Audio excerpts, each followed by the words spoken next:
Hello friend, आप देख रहे हो हमारा चैनल ग्रो बुक्स। तो आज हम फिर से आपके लिए नई बुक लाए हैं, जिस बुक का नाम है आई हैव बीन थिंकिंग। इनका मतलब मीनिंगफुल जिंदगी जीने के सूत्र। इनका लेखक का नाम है मारिया श्रीवर। तो चलिए बुक को आपको दो लफ्जों में बताते हैं। किताब आई हैव बीन थिंकिंग 2018 में थॉट्स, प्रेयर्स, कोट्स के कलेक्शन है। ये किताब सभी के लिए है, भले ही आप जवान हो या फिर बुढ़े, स्टूडेंट हो या फिर कामकाजी। ये किताब हर उस इंसान के लिए है जिसे अपने डेली लाइफ को बेहतर बनाना है। यह किताब किसके लिए है? दिन भर व्यस्त रहने वाले लोग, काम को ही दुनिया समझने वाले लोग, ऐसे लोग जिन्हें जीवन में पॉजिटिव चेंज चाहिए, थकान से थक चुके लोग, ऐसे लोग जिन्हें मोटिवेशन की तलाश है। अध्याय नंबर 1। अगर अभी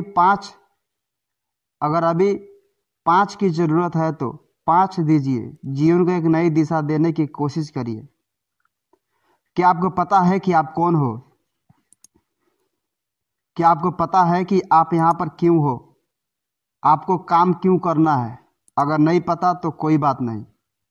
इस बात में कोई दिक्कत नहीं है कि अभी आपके इन सवालों का जवाब नहीं मालूम है, लेकिन अगर इन सवालों का जवाब आपको आगे भी नहीं मालूम होता है तो उसमें दिक्कत। ये सवाल आपकी ज़िंदगी के लिए बहुत ज़्यादा ज़रूरी है। इसलिए लाइफ को एक सही दिशा देने के लिए इन सवालों के जवाब खुद से तलाश करने की कोशिश करिए। इस किताब के अध्याय आपकी मदद करेंगे। ये आपको जानने में मदद करेंगे कि लाइफ का असली मतलब क्या होता है। लोगों का सोशल मीडिया देखिए, कितना परफेक्ट नज़र आता है, लेकिन इस जहां में कोई भी परफेक्ट ज़िंदगी जी रहा है तो फिर क्या लोग सोशल मीडिया पर गलत दिखावा कर रहे हो सकते? इस पर हमें बहस करने की ज़रूरत नहीं है। प्रॉब्लम ये नहीं है कि ज़िंदगी परफेक्ट नहीं है, प्रॉब्लम तो ये है कि हमें इससे दिक्कत होने लगती है कि हमारी ज़िंदगी परफेक्ट नहीं है। हमारा मानसिक संतुलन खराब होने लगता है, हमें कई तरह की बीमारियां होने लगती है। मेन चीज़ ये है कि हमारे साथ जो कुछ भी हो चुका है हम उसे बदल नहीं सकते, ये सच्चाई है। इस पर लेखिका कहती है कि जिन चीज़ों को हम बदल नहीं सकते उनके प्रति हमें हमारी सोच को ही बदल लेना चाहिए। जितने जल्दी आप अपनी सोच को बदल लेंगे, आप महसूस करने लगेंगे कि लाइफ में कई चीज़ें बदल रही है। यहाँ मुख्य संदेश यह है कि कई बार लाइफ को हमें कुछ समय के लिए पॉज भी कर देना चाहिए। क्या पता हमारे जीवन के कुछ रिफ्लेक्शन की ज़रूरत हो। ऐसा करने से हमें नई राह मिल जाती है। चीज़ों को लेकर अपने सोचने का तरीका बदलिए। जब आप सोच बदलते हैं तब कई चीज़ें बदलने लगती है। जब आपके आसपास चीज़ें बदलेगी तो आपको खुद भी एहसास होगा। ये भी सच है कि किस तरह के बदलाव में समय लगेगा, ये समय काफ़ी ज़्यादा भी हो सकता है। इसलिए पेशेंस बना कर रखिए। आपके अंदर का धैर्य ही आपको विजय की पथ पर लेकर जाएगा। खुद से पूछिए कि इससे पहले कब आपने खुद को कोई गिफ्ट दिया था, कब दिया था? क्या आप खुद को तोहफा देना चाहते हैं? अगर हाँ तो आज ही अपने जीवन को थोड़ा सा सोलो करने की कोशिश करिए। यही आपका सबसे बड़ा गिफ्ट होगा। जब आप अपनी लाइफ को सोलो करेंगे तब आप अपने आसपास की सुंदरता को देख पाएंगे। तब जाकर आपको पता चलेगा कि लाइफ में बस भागना ही सब कुछ नहीं होता। अगर हम सोलो होते हैं तो भी हम बहुत कुछ नया पा सकते हैं। जब आप ऐसा करोगे तो आपको पता चलेगा कि आपकी बिजी में ज़िंदगी में बहुत सी ऐसी चीज़ें थी जिनकी आपको ज़रूरत नहीं है, या फिर वह सब चीज़ें वैसा नहीं है जैसी वो दिखती है। इसलिए खुद के लिए एक बेहतरीन तोहफा तैयार करिए। जब आप ज़िंदगी को थोड़ा सा पॉज करेंगे तो आपको पता चलेगा कि अपने जीवन के साथी के प्रति जो आपका गुस्सा था वो असल में किसी अलग की घटना को लेकर था। इसी के साथ कई छोटी बड़ी चीज़ों के बारे में आपको बेहतर तरीके से पता चलेगा। इस एक्सपेरिमेंट को करने से आपका एक नज़रिया डेवलप होगा। उस नज़रिए से आपकी ही लाइफ में खुशियाँ की एंट्री होगी। साथ ही साथ आपको यह भी पता चल जाएगा कि आपकी खुशी सिर्फ आपके पास ही है। अपनी खुशियाँ के लिए आपको किसी के भी सामने हाथ फैलाने की ज़रूरत नहीं है। अगर ज़रूरत है तो बस खुद की काबिलियत को पहचानने की। इस अध्याय से आपको यह सीख मिलती है कि जब कभी भी आप किसी भी फैसले में अटके रहते हैं तो एक बार खुद को पॉज करके कुछ सवाल पूछ लीजिए। ये सवाल होंगे कि क्या ये फैसला अभी करना ज़रूरी है? मैं आज इस सिचुएशन से परेशान हूँ, क्या अगले 2 साल बाद ये भी मुझे परफेक्ट इफेक्ट करेगी? इस तरह के सवाल से आप खुद को बेहतर समझ सकते हैं। खुद को समझने के साथ ही आप उस सिचुएशन को भी समझेंगे कि इसके लिए मैं क्यों परेशान हो रहा हूँ। ये तो इतनी बड़ी दिक्कत ही नहीं है जितनी बड़ी दिक्कत मैंने इसे बना दिया है। याद रखिए कि आप एक सिचुएशन के लिए नहीं बने हैं, बल्कि सिचुएशन आपके लिए बनी हुई है। इसलिए हमेशा अपनी सिचुएशन को बड़ी समझदारी से हैंडल करने की कोशिश करिए। जितनी समझदारी से आप दिखाएंगे उतने ही दिमाग आपको सुकून से रहेगा।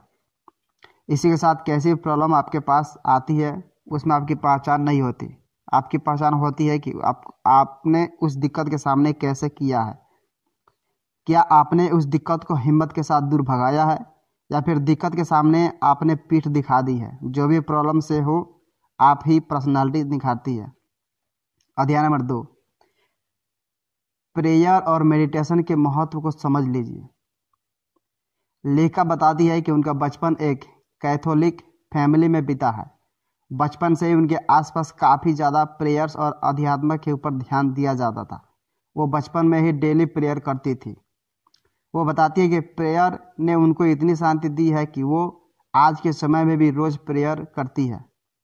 इस अध्याय के माध्यम से लेखा बताना चाहती है कि प्रेयर मेडिटेशन से आपको अंदर से शांति और सुख की प्राप्ति होती है। प्रेयर बस विश्वास का ही तरीका नहीं है, बल्कि इससे इंसान की खुद की आत्मा से कनेक्ट हो पाता है। अगर आपको भी खुद के इनर सोल से मिलना है तो मेडिटेशन या फिर प्रेयर आपकी ज़रूरत मदद कर सकती है। अपनी प्रार्थनाओं में मारिया अक्सर भगवान से मदद, मार्गदर्शन, आशा मांगती है। अपने लिए माफ़ी और अपने परिवार, समुदाय और देश के लिए स्वास्थ्य, खुशी और समृद्धि की कामना करती है। लेखा बताती है कि प्रेयर करने से आपके फैसले लेने की क्षमता भी बढ़ती है। उदाहरण के लिए लेखा बताती है कि प्रेयर से ही आपकी आज़ादी का भी रास्ता खुलता है।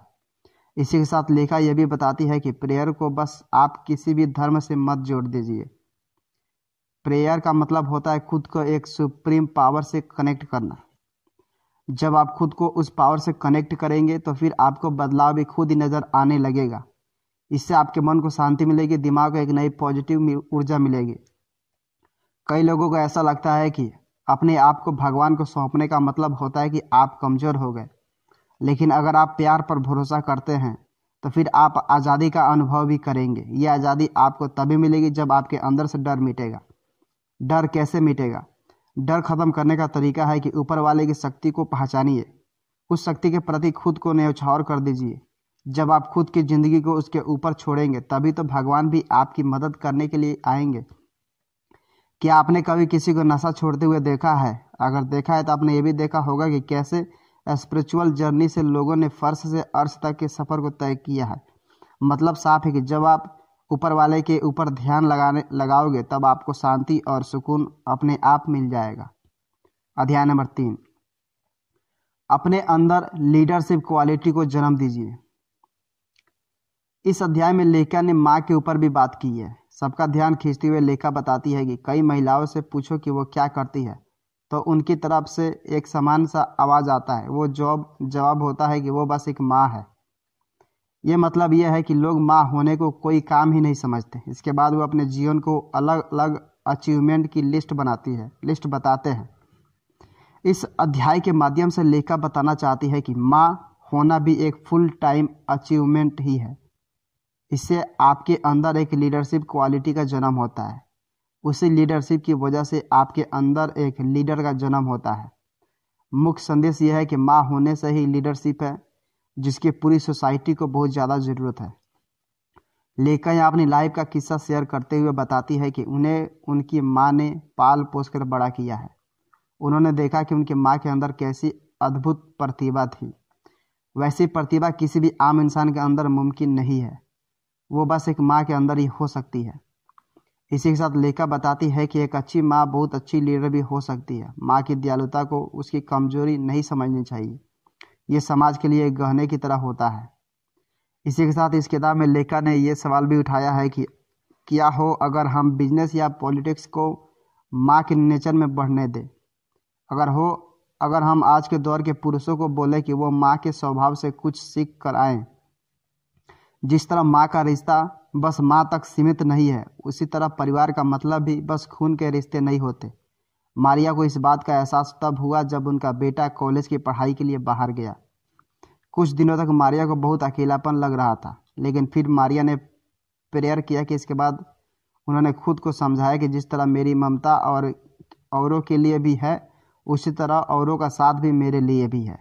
इसके बाद से कभी भी मारिया को अकेलापन नहीं हुआ। उन्हें पता चला कि समाज और दोस्त भी परिवार का ही हिस्सा होते हैं। इस अध्याय का सार यही है कि अपने परिवार, समाज और दोस्त का ख्याल रखिए। अब सवाल ये उठता है कि मारिया ऐसा क्या करती थी। आपको बता दें कि बेटे के जाने के बाद मारिया हर संडे को एक डिनर का आयोजन करती थी। उस आयोजन में वो अपने खास लोगों को इनवाइट करती थी। वो अपने गेस्ट के साथ खूब सारी बातें किया करती थी। उनकी ज़िंदगी के कोने में अब खुशियों का वास हो चुका था। इस तरह से मारिया को भी ये एहसास हुआ था कि लोगों से जुड़ाव में ही ज़िंदगी का असली रस छुपा है। अगर हमें यही मायने में जीवन का आनंद लेना है तो फिर हमें अपने समाज और दोस्तों से खुद को कनेक्ट करना पड़ेगा। इस कनेक्शन का यह मतलब नहीं है कि आप बस ऑनलाइन ही अपने दोस्तों से कनेक्ट रहें। इसका मतलब ये भी है कि आपको उनसे मिलने के लिए समय निकालना ही पड़ेगा। जब आप अपने आसपास के लोगों से मिलते हैं तो आप उनसे कई कहानियों को शेयर भी करते हैं, उनकी कहानियाँ को सुनते भी हैं। आसान शब्द में कहे तो आप एक ज़िंदगी अपने दोस्त के साथ शेयर करते हैं। अध्याय नंबर 4, दुख डर से आता है और डर को बहुत दिनों तक अपने पास रहने मत दीजिए। इंसान को बस अपने बच्चों से ही दूर जाने में दुख नहीं होता, बल्कि इंसान को उस हर चीज़ से बिछड़ने में दुख होता है जिससे उसका स्वभाव लगाव होता है। वो भले ही कोई जगह हो या फिर कोई रिश्ता, हर चीज़ के छूट जाने का डर इंसान के अंदर बैठा हुआ है। उसी डर के कारण वो ज़िंदगी को जीना भी भूल जाता है। सबसे पहले आपको यह समझना पड़ेगा कि डर कहीं नहीं जाने वाला है। डर इंसानी फितरत होती है, वो आपके साथ ही रहेगा। अभी आपके ऊपर है कि आप उसे हैंडल कैसे करते हैं। क्या आपको डर को मैनेज करना आता है? अगर आपने डर को मैनेज कर लिया तो आपने दुख को भी मैनेज कर लिया। इस अध्याय का सार यही है कि किसी के जाने का दुख मिटने में समय लगता है और ये एक पर्सनल प्रोसेस होती है, लेकिन किसी के जाने के दुख को खुद के ऊपर इतनी हावी नहीं होने देना चाहिए कि उससे आपकी ज़िंदगी ख़त्म हो जाए। एक सवाल यहाँ आपसे पूछना बहुत ज़रूरी है कि वो सवाल ये है कि क्या इस दुनिया में सभी चीज़ें बहुत अच्छी है? इस सवाल का जवाब है कि नहीं, इस दुनिया में कुछ चीज़ें खराब भी है। अब एक और सवाल खुद से करिए कि क्या आप खुश हैं? अगर इसका जवाब आपको मिले कि आप खुश नहीं हैं तो इसके पीछे का रीज़न क्या है? अगर हमारे दुखी होने का कारण बीमारी है या फिर कोई घटना है तो हम उसके पीछे छुपे हुए डर को भी देखने की कोशिश करनी चाहिए। आज के दौर में कुछ ऐसा होने लगता है कि हम अपने ऊपर डर को कुछ ज़्यादा ही हावी होने देते हैं। डर की शुरुआत कहाँ से होती है? कई बार तो इस डर की शुरुआत सोसाइटी से होती है। ये हालात ख़राब तब हो जाते हैं जब इस डर की शुरुआत बचपन से होने लगती है। बच्चे को स्कूल में ही ग्रेड्स का डर होता है। उसके अंदर ये भी डर होता है कि अगर मैंने अच्छा नहीं किया तो मेरे साथ क्या होगा। अगर आप किसी के जाने से अभी दुखी हैं और आप ओके नहीं भी हैं तो समझ लीजिए कि it's of two book not okay. हमें ज़िंदगी में कई तरह के एक्सपीरियंस होते हैं, कई अच्छे होते हैं तो कई बहुत ज़्यादा बुरे होते हैं। कई बार हम सफल हो जाते हैं तो कई बार हम बुरी तरह से फ्लॉप हो जाते हैं। लेकिन हर एक अनुभव से हम सीख जरूर मिलती है कि अच्छे अनुभव से खुशी और ज़्यादा मेहनत की प्रेरणा मिलती है। वहीं अगर हमको कुछ बुरा अनुभव होता है तो हमें सीखना चाहिए कि आगे हमें क्या नहीं करना चाहिए। इसी के साथ हमें इस बात का ख्याल भी रखना चाहिए कि ज़िंदगी में सब कुछ हमारे हिसाब से नहीं होगा। कई ऐसे मौके आएंगे जब लोगों को आपको धोखा देकर चले जाएंगे। उस समय हमें खुद के साथ खड़े रहना है, खुद को हौसला देना है। गलती से भी अपने दिमाग में कभी भी किसी के लिए भी बदले की भावना को नहीं आने देना है। प्रेयर करना है, अब सुप्रीम शक्ति के हाथों में सौंप देना है। याद रखना है कि उसका दरवाज़ा में आपको न्याय जरूर मिलेगा। इसी के साथ ये भी ध्यान रखना है कि हर दुख के दरवाजे के पीछे ही सुख खड़ा हुआ होता है। इस अध्याय का मुख्य संदेश यही है कि हमसे खुद की बिलीफ को चैलेंज करते रहना है। साइकोलॉजिस्ट कार्ल जंग मानते हैं कि इस दुनिया में सभी लोग एक तरह के दिमाग से कनेक्ट हैं। कार्ल जंग ये कहते हैं कि ये हम सब लोगों की गलतफहमी है कि हम सब अलग अलग हैं। उनके हिसाब से इस दुनिया में कोई एक शक्ति ही निवास कर रही है, बस शरीर अलग है। आज के समय के लोग खुद को शरीर समझने लगते हैं, इसलिए वो अवसाद में भी जाते हैं और दुखी भी रहते हैं। बल्कि हमें खुद को आत्मा से कनेक्ट करना चाहिए। हम शरीर बस नहीं है, शरीर तो बस एक बहुत ही छोटी चीज़ है जो कि आज तो हमारे पास है लेकिन कल इससे राख हो जाना है। इसलिए अब समय आ गया कि जब आप गॉड की शक्ति को पहचानिए। इसलिए हमें लाइफ में प्रेयर और मेडिटेशन के महत्व को समझना चाहिए। कुल मिलाकर ज़िंदगी में हमें कोशिश करनी चाहिए कि हम एक मीनिंगफुल ज़िंदगी को जिए। इसके लिए हमें सुप्रीम पावर के प्रति सम्मान को निष्ठा रखनी चाहिए। प्रेयर और मेडिटेशन को महत्व को समझना चाहिए। खुद को खुद से कनेक्ट करिए। क्या करें? अपने आसपास के लोगों का ख्याल रखिए। परिवार को बस खून के रिश्ता में मत ढूंढने की कोशिश करिए। परिवार हर किसी के अंदर है, देर है तो बस उसे समझने की। खुशियाँ बांटते रहिए।